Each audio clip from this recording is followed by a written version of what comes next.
எல்லோருக்கும் வணக்கங்க. எப்பவும் வீடு வந்து கலகல கலகலன்னு இருக்கும். மருமக வந்து எனக்கு அவள் பொண்ணு தான், இன்னொரு பொண்ணு தான். 3 பொண்ணோட அவளும் ஒரு பொண்ணு தான், எனக்கு 4வது பொண்ணு. அவளும் காலையிலேயே எந்திரிச்சு வந்துருவா. "என்னம்மா பண்ணுறீங்க? என்ன பண்ணிகிட்டு இருக்கீங்க?" அப்படின்ட்டு கூடமாட வந்து எப்பவும் ஏதாவது செஞ்சுக்கிட்டே இருப்பாள். இன்றைக்கி அவளும் அவங்க அம்மா வீட்டுக்கு போயிட்டா.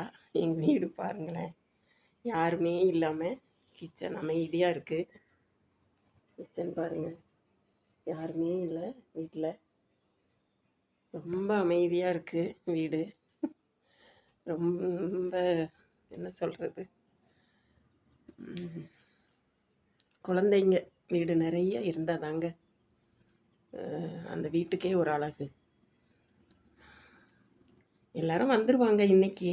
இருந்தாலும் இந்த யாருமே இல்லாத ஒரு காலை இது வந்து ரொம்ப கஷ்டமாக